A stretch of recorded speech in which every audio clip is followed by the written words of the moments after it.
नमस्कार किसान साथी, मैं वीरेंद्र सिंह कुशवाहा आपका फार्मर द जर्नलिस्ट में स्वागत करता हूं। आपको बता दें कि आज हम चक जाफर गांव में हूं, जहां मसूर की जो अब कटिंग हो रही है, उखाड़ना शुरू कर रहे हैं, जिसके बाद थ्रेसिंग करके इसका दाना निकाला जाएगा। वहीं बता दें कि मसूर की फसल इस बार बहुत ही ख़राब हुई है, क्योंकि लगातार खेतों में उकठा का प्रकोप देखने को मिला है और उकठा की वजह से पूरे खेत में जो फलत लगी थी वो पूरी तरह से नष्ट हो गई है और पौधा जो है पूरा सूख गया है। वहीं बता दें कि जिस तरह से किसानों को लगातार हानि हो रही है, क्योंकि इस जो बारिश हुई थी स्टार्टिंग में वो थोड़ा लेट तक हुई है, जिसकी वजह से उकठा की संभावना ज़्यादा बढ़ गई थी। उसी समय से किसान बेहद चिंतित हो चुके थे और लगातार जिस तरह से अब उखाड़ते समय देखने को मिल रहा है कि उकठा रोग के कारण पूरा जो पौधा है पूरा सूख गया है और फलत भी उसमें अच्छी नहीं आई है, जिसकी वजह से किसान बेहद चिंतित और परेशान हैं। कि आप किसान साथी देख सकते हैं कि ये मसूर की खेत है और मसूर के खेत में आपको देखने को मिल रहा होगा जिस तरह से मसूर की खेत होना चाहिए और जो फलत होनी चाहिए वो देखने को नहीं मिल रही है। पूरी सूखी हुई मसूर दिख रही है, क्योंकि इसमें उकठा रोग लग गए हैं। हम आपको दिखाते हैं कि यह जो पौधा है ये पूर्ण रूप से सूख चुका है। आप तस्वीर में देखेंगे कि पूरा सूख चुका है। अब इसको हम उकठा रोग दिखाते हैं कि कैसे उकठा रोग लगता है, और आप तस्वीर देखेंगे कि ये जो उकठा रोग है ये जो इसका निचला भाग है, जो जड़ है वो पूरी टूट गई है। जो उकठा रोग का जो कीट होता है वो सबसे पहले जो आक्रमण करता है वह जड़ों पे करता है और जड़ की जो निचला सबसे सिरा होता है उसको वह काट देता है, जिसकी वजह से पूरा जो पौधा है सूख जाता है।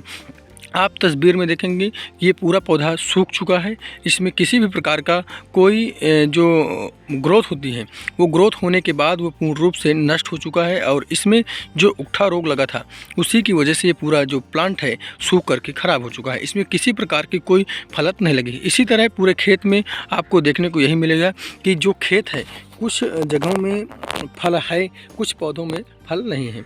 उसका कारण है कि उकठा रोग पूर्ण रूप से लग चुका था, जिसकी वजह से पूरी जो फसल है नष्ट हो चुकी है। अब हम दूसरा प्लांट आपको दिखाने का प्रयास करेंगे कि हम इसको उखाड़ते हैं और जो इसके निचला सिरा है उसमें आपको जड़ देखने को नहीं मिलेगी, यानी जड़ का जो निचला सिरा है वो पूर्ण रूप से गायब है। क्योंकि इसमें क्या है कि इसमें जो उकठा रोग लगा है, जिसकी वजह से पूरा पौधा का जो जड़ है वो पूर्ण रूप से टूट चुकी है। जो निचला सिरा है आप देख सकते हैं कि पूर्ण रूप से खराब हो चुके हैं। अब दूसरे पौधे को हम उखाड़ेंगे जिसमें उकठा रोग नहीं लगा है, उसको देखेंगे कि वो पौधा की जो जड़ें हैं वो किस प्रकार से हैं। अब आपके सामने दूसरी तस्वीर हम दिखाने का प्रयास करेंगे कि ये जीवित और अच्छा स्वस्थ पौधा है, इसमें उकठा रोग नहीं लगा है, इस वजह से यह फलत भी किया है और अच्छा पौधा भी दिख रहा है। अब इसको दूसरा उखाड़ेंगे हम तो इसमें आपको जो देखने को मिलेगा वो बेहद ही चौंकाने के होगा, क्योंकि इसमें जो ये पौधा है पूर्ण रूप से स्वस्थ था और इसमें फल भी लगे हुए हैं। अब इसका जो उकठा रोग का हम परीक्षण करेंगे। अब इसकी जड़ों को हम जब देखेंगे तो इसकी जड़ें पूर्ण रूप से विकसित हैं। आप तस्वीर देखेंगे कि जो एडवेंटियस रूट्स हैं वो पूर्ण रूप से विकसित हो चुकी हैं और जो अभी तक हम देख रहे थे जिसमें उकठा रोग ग्रसित था उसकी जो जड़ें थी पूर्ण रूप से नष्ट हुई थी, क्योंकि उसमें उकठा रोग पहले ही उसको काट दिया था, यहाँ से जो काटा हुआ था और ये जो जड़ें थी, जो फैलने वाली जो जड़ें थी वो पूर्ण रूप से नष्ट थी, जिसकी वजह से वह न्यूट्रिएंट्स जो है नहीं ले पा रहा था, जिसकी वजह से उसमें ग्रोथ अच्छा नहीं हुई और ना ही फलत हुई है। अब इसमें उकठा रोग नहीं लगा था, इस वजह से यह पूरा पौधा स्वस्थ और फलत दिया है।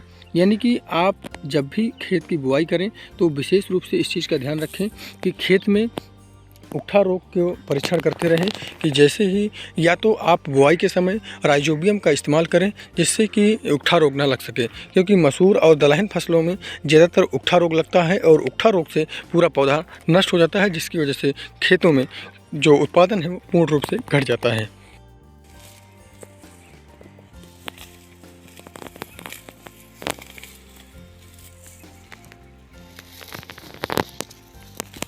उकठा